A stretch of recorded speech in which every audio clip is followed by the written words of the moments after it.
Hello, America. This is Call of Duty Goddess. Today is July the 19th, 2016. This is from July the 17th, 2016. Breaking.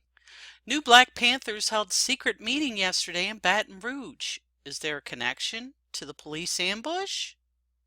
And we've all heard about the police ambush in Baton Rouge, right? That happened on the 17th. And the new Black Panthers had a meeting on the 16th. Wonder where they're getting all this money from. Huh, maybe I'll have to do a video on that later on. Anyway, it seems the Baton Rouge shooter, Gavin Eugene Long, was a Nation of Islam member. Huh, go figure.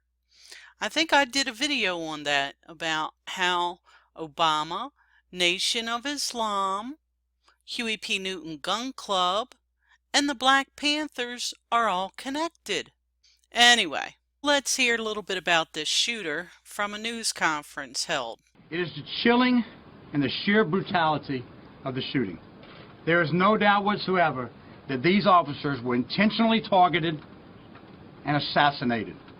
It was a calculated act against those who work to protect this community every single day. That indeed, ladies and gentlemen, is the shooter.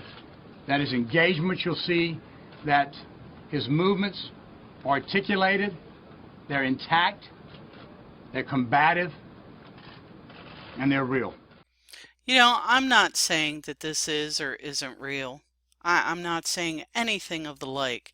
But don't you find it odd that the police officer has to say it's real?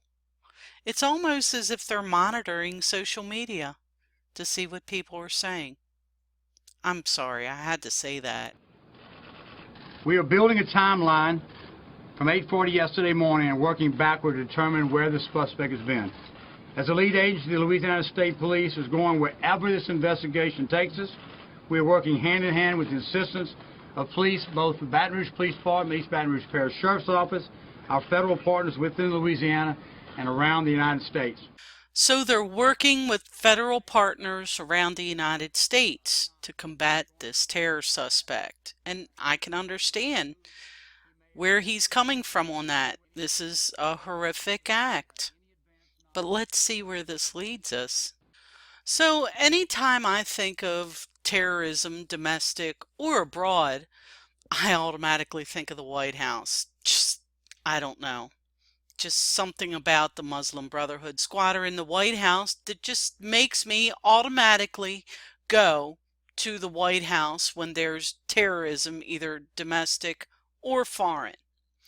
So, let's check out what's on the Muslim Brotherhood squatters' agenda for the day. 3:45 p.m. The President meets with Attorney General Loretta Lynch and FBI Director Comey. Now at 4:45 p.m. the President will meet with Secretary of Defense Carter, but that will be closed off to the press. Anyway, let's check out what the Muslim Brotherhood squatter in the White House has to say, shall we? We just had a useful discussion following up on the task force meeting that I had last week, as well as a number of conversations that we've had with various stakeholders in the wake of the tragic events that we've seen over the last couple of weeks. Obviously, the loss of 3 more police officers in Baton Rouge over the weekend. 3 of them still wounded, 1 critically wounded, and we're praying for him as we speak. And when Obama says we are praying for him as we speak, I really hope he's not talking about a Muslim cleric praying for them, you know, like the Muslim cleric who prayed at the SEAL Team 6 funeral, but he cursed them instead. That? Right on the heels of Dallas. The more we can do to make sure that communities feel that these are their police departments and that they have an interest in protecting them, the easier it's going to be for police officers to do their jobs. The good news is that thanks to the leadership of Attorney General Lynch. Thanks to Attorney General Loretta Lynch. You mean the Attorney General that promised to take action against anti-Muslim rhetoric. FBI Director Comey. Oh, and you mean James Comey, the one that's connected to the Clinton Foundation because he serves as a director of a massive bank that pours massive amounts of money into the Clinton Foundation? That one?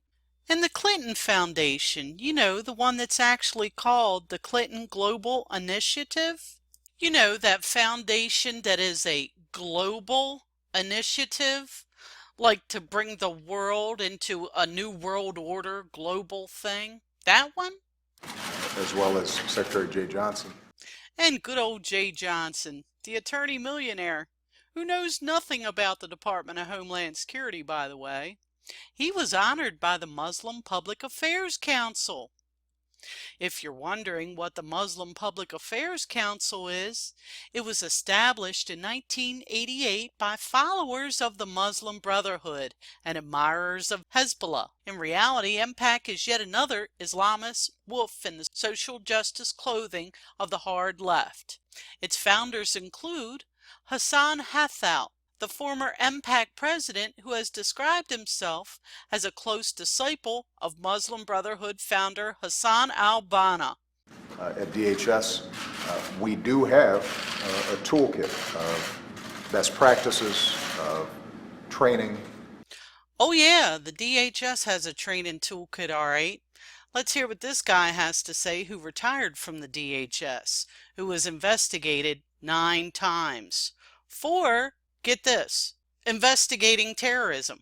So why would personnel from the Department of Homeland Security, founded to help protect our country from terrorism, investigate one of its own officers for writing about terrorism?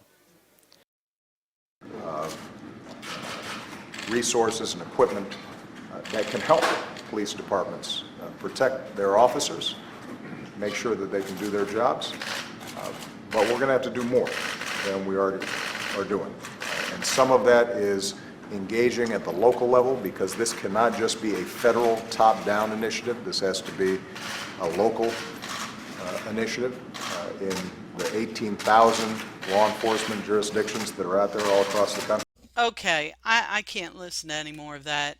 Basically, what he's saying, if he could tell the truth, is that he's going to be bribing the police departments to make them dependent on him so that he can federalize them eventually. He's going to be giving them bulletproof vests, and he's inviting the community's input. AKA, he's been meeting with Black Lives Matter in the White House, which is associated with Nation of Islam, Black Panthers, and the Huey P. Newton Gun Club. So what does that mean? The police departments are going to become Sharia compliant. They're not going to be able to do their job properly, just like the DHS can't do right now, just like the FBI, the CIA. None of the alphabet soup can do their job, and the military can't do their job because the military has already went through what the police departments are going through. And I just ranted about this the other night. Isn't that amazing?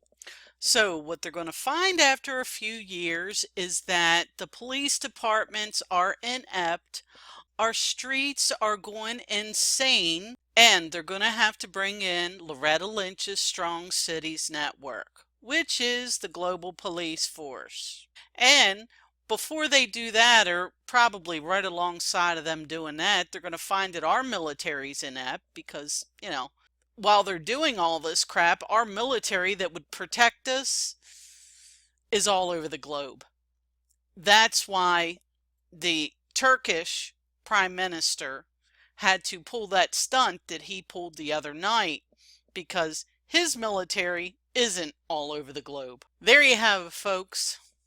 Welcome to the USS of A, the Sharia compliant USS of A.